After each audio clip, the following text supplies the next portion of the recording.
Hi, everybody. This is Asha here at the AwakeningSF, and we have a very special reading for you in our weekly spiritual forecast for the week of May 2nd. So we do have our Animal Spirit Oracle deck here by Kim Kranz, one of my personal favorites, to hold down the earthly fort, and then we'll be doing a reading. So we've got the Earth plane. We're going to be doing an Isis Oracle reading by from the deck of Alana Fairchild that covers Queen Isis, the Queen of the Skies. So covering up the higher realms and the goddess realms and that archetype. And then I really feel called today to pull a sacred stone or a crystal. Ooh, getting goosebumps right now, even as we're chatting. Something I've been hearing people talk about is protection, but also a way that they can open up into more love this week. So here we go.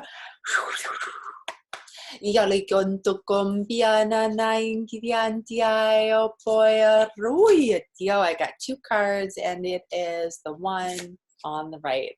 Raccoon energy. Oh, little playful critter. This energy, the energy of this card is so strong. I'm really feeling like this little scavenger is actually coming out of the darkness this week. It is, when I'm seeing it, it's actually being a little trepidatious to step out. It's a little curious as to is it safe for me to be in this much light? Is it safe for me to be outside of my stories? Kind of what's going on here? But it really, really is finding that it is in this place, in this realm of security now, where it knows exactly what it's looking for, that it's been on the hunt for a while, and it's happy to find that. I'm just going to look and do the quick reading from the actual Animal Spirit guidebook here and see if there's anything in particular that also just wants to be, kind of reiterated here in lieu of raccoon. Talented, shadowy, and hiding. Yeah, raccoon energy is at play with all artists to greater or lesser degrees, indicates talent, tenacity, and skillfulness with a particular musical instrument or creative tool. Its shadow side points to an unresolved issue around self-image and success. Sometimes using a stage name of wearing a mask works in the artist's favor. Other times it limits creativity. Am I who my audience thinks I am? What am I ready to grow into something more? What if I'm ready to grow into something more? Raccoon energy won't let us off the hook until this creative ego fear is resolved. When in balance, generous friend, exceptional artist. When out of balance, competitive, starving artist. To bring into balance, make new work. Okay, so here's what I'm picking up on as well around the raccoon energy. That there has been a part of your creative essence that's a little bit been in hiding.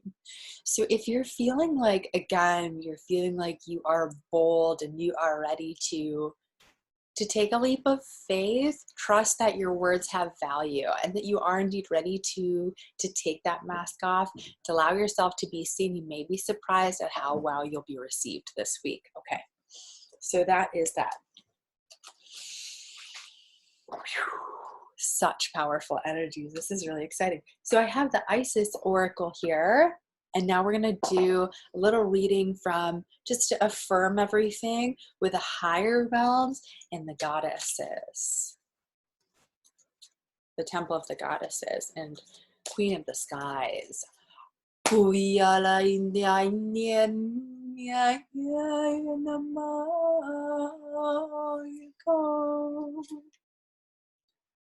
Yeah, we can pull this one for sure, for sure. Ooh, yeah, okay. We have Mother of Life, nourishment of the grain mother. Wow, wow, wow, wow, wow, wow, wow, wow, wow.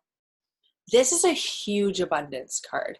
This card, ooh, just again getting the ripples down the arm.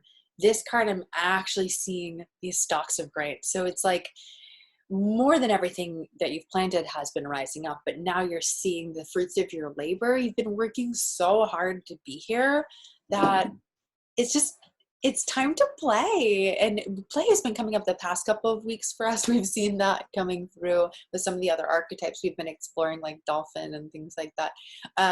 This week, really seeing that, yeah, you get to play in the golden light. You get to really reap the benefits of all that you have been really working so hard for right now. And I'm just going to read a little bit from the Mother of Life card as well, from the book itself. In brevis, we can sometimes fall into existing and doing rather than truly living. We know that this has happened when suddenly our life seems dry, depleted, filled with tasks, feels like we're stuck in a rut or a habit that may have been comfortable, that we have been stifling and suppressing. Isis, the Mother of Life, holds the ability to restore even the most numb, resistant, and difficult circumstances and people back to life. She calls you now, seeking to bestow gifts of life upon you. Be bold and brave. Open your arms and receive. So this is representing Isis as the sustainer of life, and that you are finding ways to nourish yourself now.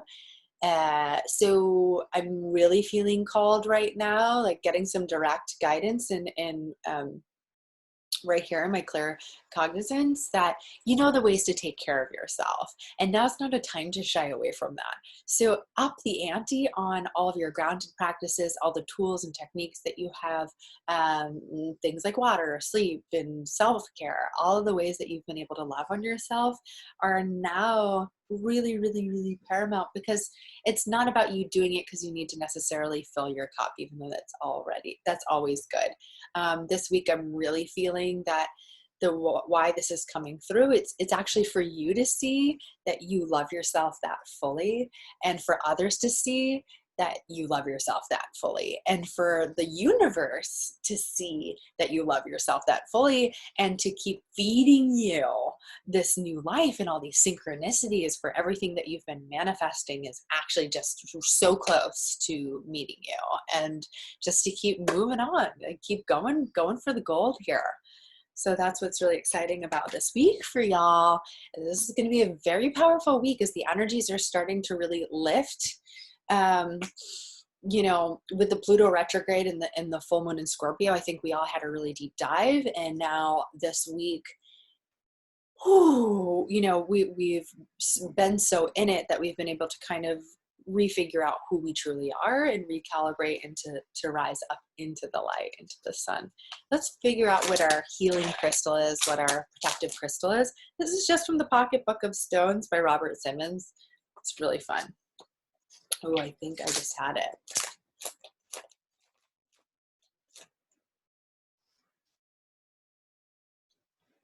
There are a couple actually that want to come through. Good. Okay. We have 3 different stones coming through, and it really depends on your on who you are.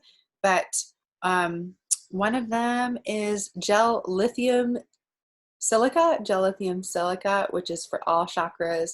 Element water, keywords calming, soothing, emotional serenity, and stability as an antidote to stress.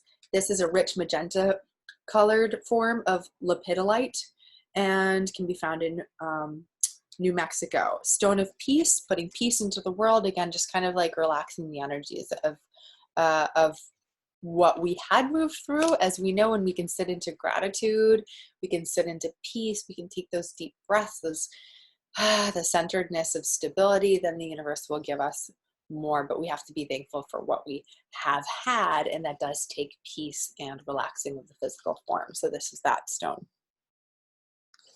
The second stone that's really coming through is malachite.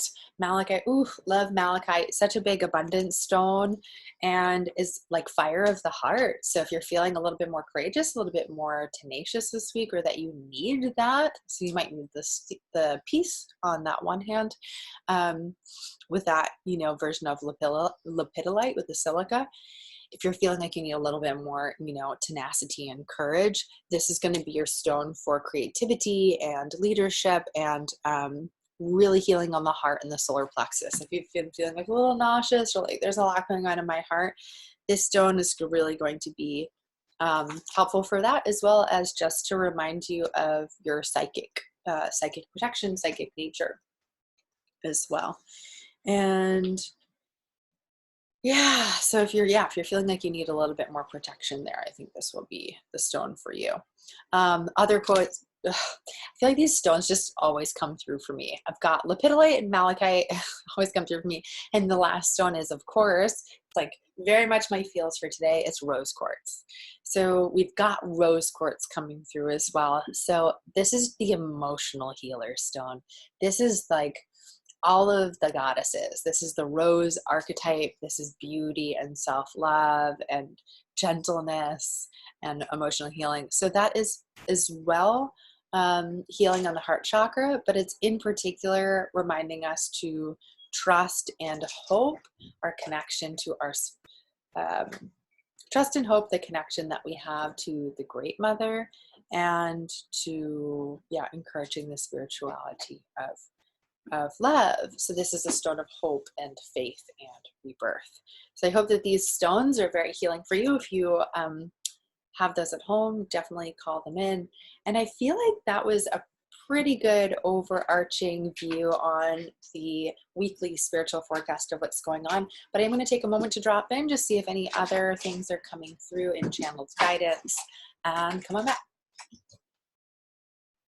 Nope, that feels like it. I hope you have a wonderful and blessed week this week. Again, this has been Asha here at the Awakening SF. I'm sending lots of light to our partner, co-creatress of the Awakening, Lanaya Rae, who's been a little under the weather, sending her Reiki love, and to all those in need for the greatest good of all. Aho, amen, we are one. See you next week. Bye-bye.